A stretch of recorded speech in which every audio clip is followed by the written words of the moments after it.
strategies and things that we are working on jointly to attract new users to those areas, and in general other larger manufacturing sites that may be vacant and under potential for redevelopment. And so we talked about in general policies that the city council could endorse, or studies that could be done that would help the city promote and market those areas to other developers. Also, we discussed briefly the new zoning ordinance process, which we just came out of a workshop meeting on, giving them an update that we had held four workshops, planning commission workshops, prior to our normal planning commission meetings to discuss the new zoning ordinance and zoning map. Of course, we've now finished our fifth workshop. Citizens at home should be seeing in their next utility bill with the City Pride newsletter a little more update on what that process is involved and what's the intent of that and kind of the schedule. And we hope to have some of the initial maps and some sections of the ordinance available for public comment on the city's website beginning in April. And throughout the process until we get to our public hearing process and public information process in September and October before the city council. So stay tuned for those meetings, and hopefully the information will be able to provide more guidance to individual property owners in the community as we move forward on that. Okay, thank you, Lee. Any questions or comments for Lee? Okay, seeing none, we'll move on to next item on the agenda is appearances.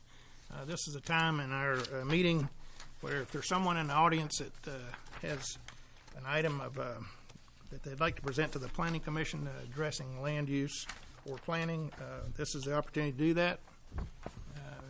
You're welcome to step forward to our podium and address any of those items that are not on our agenda for the rest of the evening. Okay. Seeing none, we'll move on to new business. First item under new business is consideration to rezone approximately 0.77 acres of property. Property is located at 707 North Green Street, and the request is to rezone from residential medium to neighborhood business conditional use, and the request has been submitted by CMTT Properties. Lee, do you want to give a staff evaluation on that request? Okay, if you'll turn your package to the rezoning evaluation, and if Chad, you'll go to the monitor. The CMTT Properties has requested that 0.77 acres located at 707 North Green Street be rezoned from residential medium to neighborhood business conditional use for the purpose of creating a private office within the existing residential structure, and the property is presently zoned residential medium. Residential medium districts permit single-family uses and multifamily uses up to a density of 7.5 dwelling units per acre, with a minimum lot size of 9,000 square feet. RM districts also permit daycares, home occupations, bed and breakfast, boarding houses, and other typical residential type uses. The requested zone into neighborhood business conditional use would utilize the existing home for a professional office. Traditional neighborhood business districts permit a wide variety of residential uses and also a wide variety of low impact commercial uses. The conditional use request places further restrictions on the property to prevent it from adversely impacting the adjacent residential properties. This particular area was redeveloped in the 1970s through the Morganton Development Commission, and so the primary use just to the south of this property, east and south, is residential. Public services available to the property. Access is from North Green Street. North Green Street is a major thoroughfare that carries approximately 13,000 average daily trips. It is maintained by the North Carolina Department of Transportation. Its current carrying capacity is 20,000 average daily trips, which is well below the current traffic counts on the property or in front of the property. This roadway has actually seen a decrease in traffic over the last 20 years. Looking back at the counts, it's approximately 10% less traffic on North Green Street than there was previously. There is a center turn lane in front of the property. Let's see, here we go. You can see the front of the property, CMTT Properties, and the center turn lane with the taper coming down to the post office entrance. The staff does anticipate that if this existing driveway is utilized for a left entry movement, that there's short stopping distance here. Normally the stopping taper is about 150 feet long to allow deceleration and stopping in front of the driveway for commercial entrances. We are worried about the short stopping distance here for rear end movement, since there is a lot of traffic that uses this left turn into the post office. Also, this short distance coming out of this driveway, there's a lot of potential for left out crashes from decel cars that are coming into that, entering that center turn lane. So it's dangerous coming out, and it's also dangerous coming in. Water is available to the property with an 8-inch city water line that's located within North Green Street. This line is adequate to serve to a office use at this location.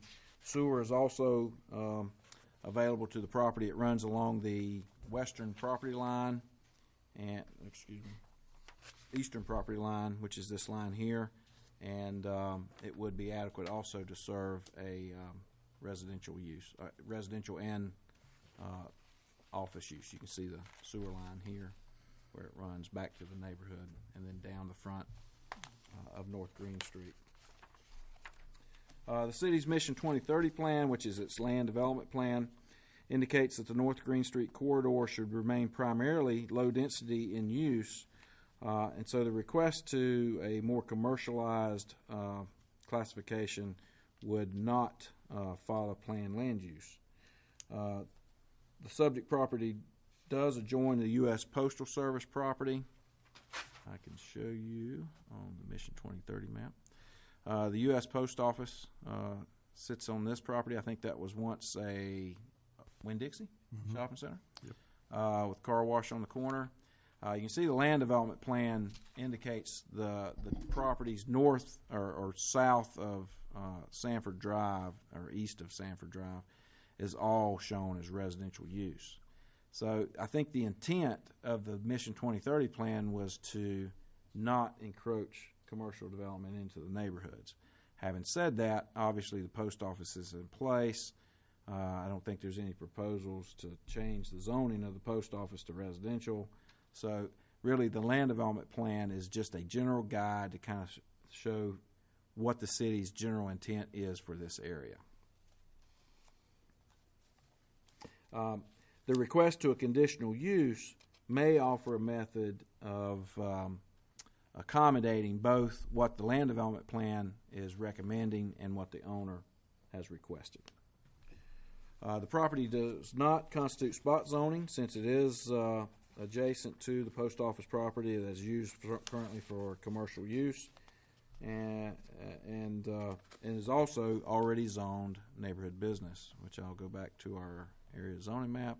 So you can see where the neighborhood business zoning line falls now, which is the shopping center, the subject property in question, the general business piece on the corner.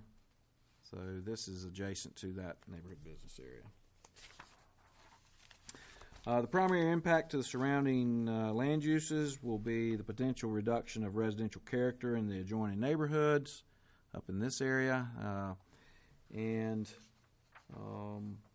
the potential issues with traffic congestion at the entrances. The staff recommendation: the North Green Street corridor we describe in here has historically contained a mixture of single-family, multifamily, office, and commercial uses throughout its length. We recognize that there is a small amount of vacant land to the east, right in this area, that is actually owned by the city of Morganton. This is owned by the Morganton Housing Authority. That could be further developed as time goes by. This particular property is kind of a transitional property. You can see all the other residential units in the neighborhood face the internal streets. This is the only lot out of the redevelopment area that had a drive entrance directly onto North Green Street. So it was not really developed in the same character as the rest of the neighborhood. Now, if the driveway had been turned here and the house would have faced the cul-de-sac, it'd be a totally different situation. It wouldn't be any different than any of these other lots going up the roadway that also have frontage on North Green Street. But it's developed the way it's developed, and the chances of that changing is very slim. The adjoining residential neighborhoods are stable and seem to be well occupied. The transition property, due to the house position on the lot, we believe that a conditional use zoning would work very well, and it would could potentially prevent adverse conditions from occurring in the adjacent neighborhood if the right conditions apply. The applicant has agreed to those conditions, to certain conditions, and we are recommending approval with those conditions. Those are listed out in your package. We also have a proposed plan.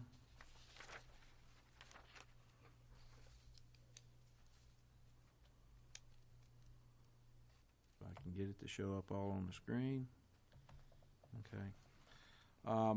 The development proposal is to convert the house to the office use, remove the existing driveway onto North Green Street, which would solve the conflicts out in the center turn lane. This particular piece of property in here is owned by the City of Morganton. It says Morganton Redevelopment Commission, which it was, but that property converted to the City of Morganton, so we actually own the Post Office Drive entrance. We would recommend that the City Council authorize a cross easement through this existing drive for a new roadway or driveway into the property through that existing driveway, and that a new parking lot be constructed in the front of the property to accommodate the size of the house for a conversion to office use. The property would be limited to professional office uses only, such as real estate. The property would be subject to all other restrictions that are normally endorsed or encouraged through the neighborhood business districts, which includes limiting hours of operation, which they have agreed to limit those even further from 8 a.m. to 5 p.m.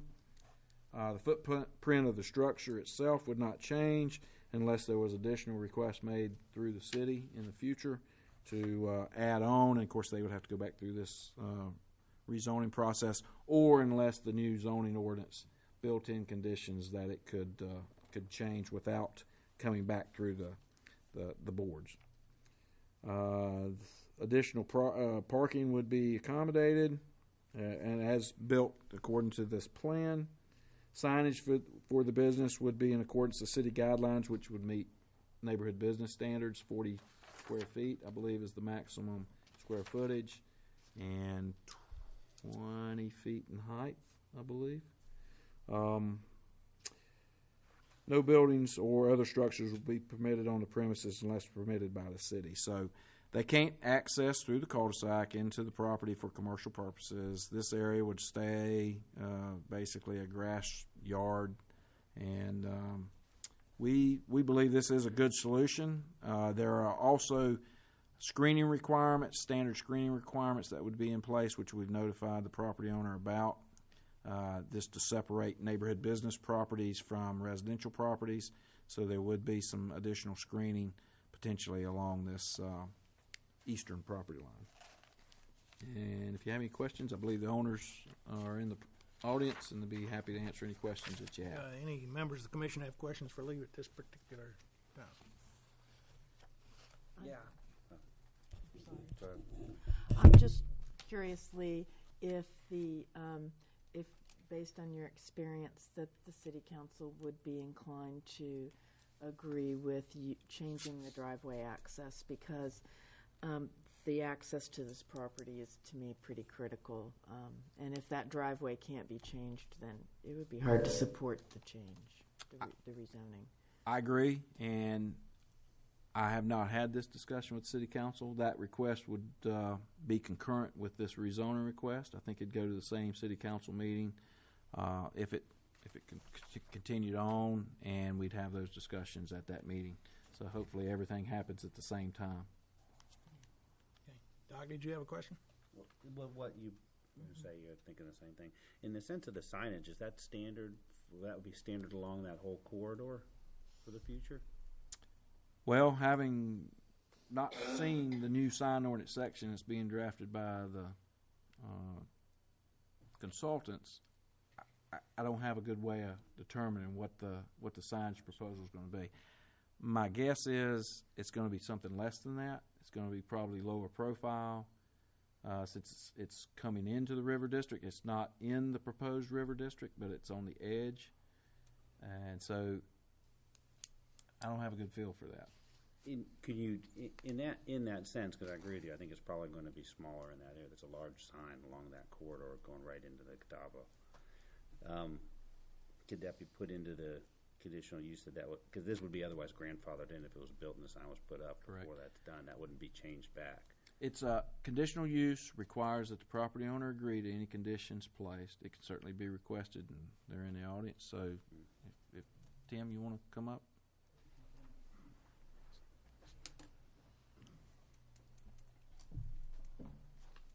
Would you please give us your name and address for our public record? Name is Tim Truitt. Address is 1961 Spainhour Road, Morganton. Thank you.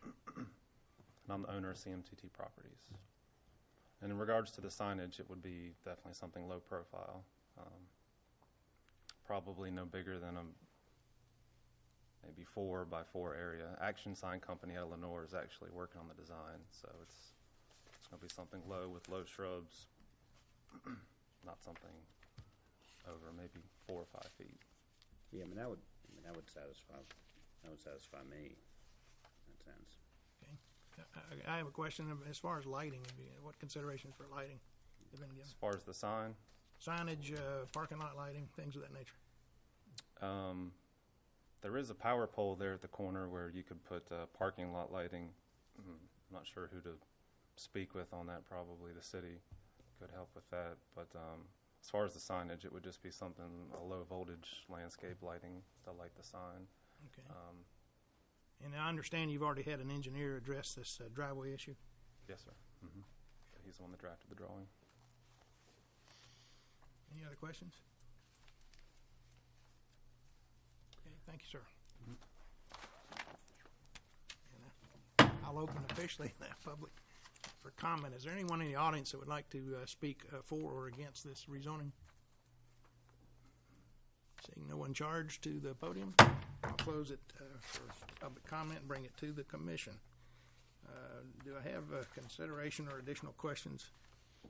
If not, I would entertain a motion. I'll make a motion that we change it from residential medium to neighborhood business conditional use. Okay, I have a motion. Is there a second? Would that include the staff recommendation for the additional requirement of the driveway relocation? Yes. And what about the signage? signage that's been Yes. discussed? So 4x4 low profile sign with landscaping, is that agreeable with everybody? Okay. With low voltage lighting. Okay. The width of the driveway off of North Green, is that something that could be expanded a little wider to allow people to get in and drop mail in the mailboxes? And if they go too far like it is now, they generally circle around and come back to town north on North Green after dropping the mail there. Could that be where it would be straight, where you would keep the traffic to the mailbox and back out? All right. Before we go there, we got a motion. Motion, that's right. Yeah. And, See if we get a second I on that. had and then a we question have that some was other addressed. discussion. So we have a motion. Your motion was amended by her comment. So to have a second to that. I'll second. Okay, I have a motion and a second. Now we can have plenty of discussion. Okay. Now, The drive entrance into the post office, it's quite wide now. I believe that's a 36-foot drive entrance, which is the maximum drive width allowed by the Department of Transportation. It's a single lane in, 2 lane out design. I would not recommend it be wider. If there are issues related to internal circulation at the post office, and there might be a way to incorporate some changes in the circulation there to prevent that looping movement from taking place. I don't know how that would work. I don't know who would make that first move. I don't know if this is a DOT question that would come up because we're putting more traffic on this drive return. I can certainly talk to them about it. My guess is they probably don't have ability to manage the parking lot movements inside the post office. They can regulate what's going on kind of directly at the road. Further inside the site, it's going to be more hard to do. And just to be honest, we've notified the post office of this rezone request.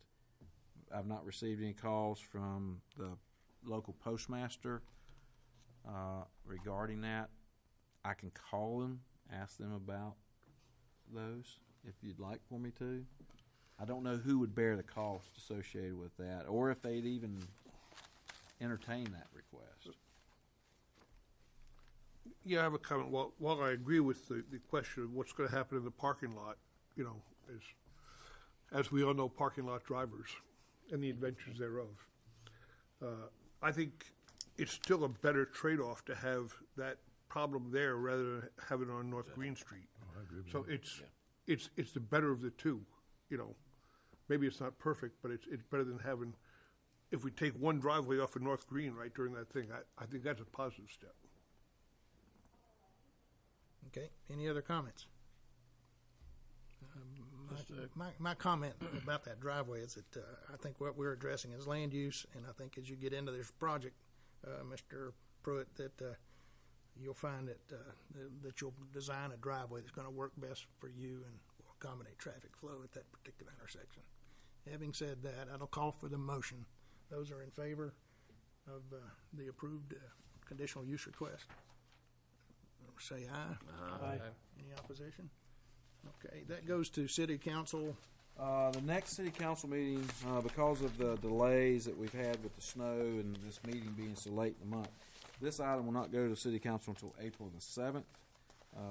That will be at 6 p.m. in this council chamber, and that will be a public hearing. Thank you, sir. All right. Do we have any other items to bring to the commission at this particular juncture? Any updates, changes, comments? Okay, Doctor, again, we're glad to have you with us, participating on this auspicious commission. Thank you. Seeing we have no other discussion, we'll call for the adjournment. Thank you.